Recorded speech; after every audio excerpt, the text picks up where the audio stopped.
وَلَوْ يُؤَاخِذُ اللَّهُ النَّاسَ بِظُلْمِهِمْ مَا تَرَكَ عَلَيْهَا مِن دَابَّةٍ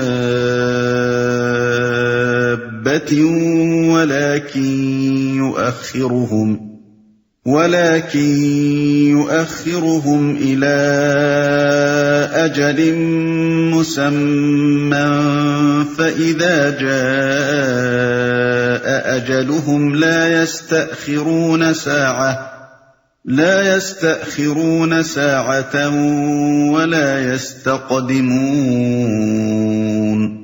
اگر کہیں اللہ لوگوں کو ان کی زیادتی پر فوراً ہی پکڑ لیا کرتا تو روئے زمین پر کسی متنفس کو نہ چھوڑتا، لیکن وہ سب کو ایک وقت مقرر تک مہلت دیتا ہے، پھر جب وہ وقت آ جاتا ہے تو اس سے کوئی ایک گھڑی بھر بھی آگے پیچھے نہیں ہو سکتا۔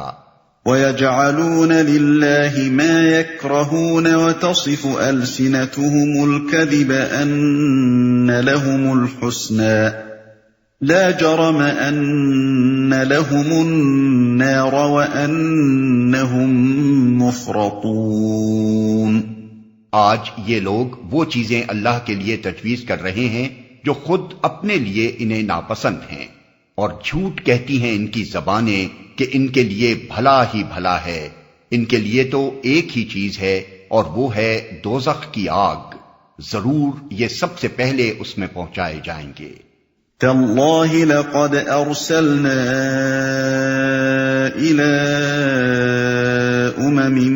من قبلك فزين لهم الشيطان اعمالهم فهو وليهم اليوم ولهم عذاب الیم۔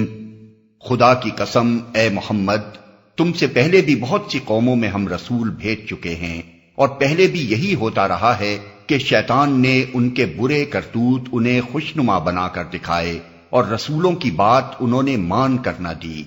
وہی شیطان آج ان لوگوں کا بھی سرپرست بنا ہوا ہے اور یہ دردناک سزا کے مستحق بن رہے ہیں۔ وَمَا أَنزَلْنَا عَلَيْكَ الْكِتَابَ إِلَّا لِتُبَيِّنَ لَهُمُ الَّذِي اخْتَلَفُوا فِيهِ وَهُدًى وَرَحْمَةً لِقَوْمٍ يُؤْمِنُونَ۔ ہم نے یہ کتاب تم پر اس لیے نازل کی ہے کہ تم ان اختلافات کی حقیقت ان پر کھول دو جن میں یہ پڑے ہوئے ہیں۔ یہ کتاب رہنمائی اور رحمت بن کر اتری ہے ان لوگوں کے لیے جو اسے مان لیں۔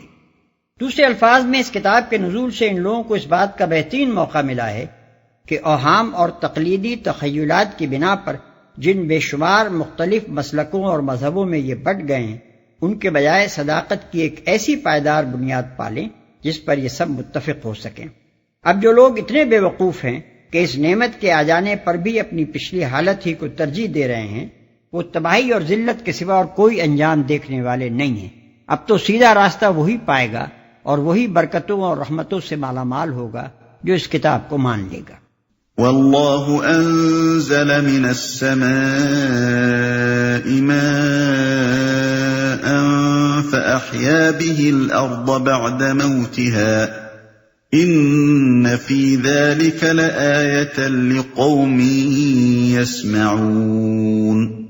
تم ہر برسات میں دیکھتے ہو کہ اللہ نے آسمان سے پانی برسایا اور یکا یک مردہ پڑی ہوئی زمین میں اس کی بدولت جان ڈال دی، یقیناً اس میں ایک نشانی ہے سننے والوں کے لیے۔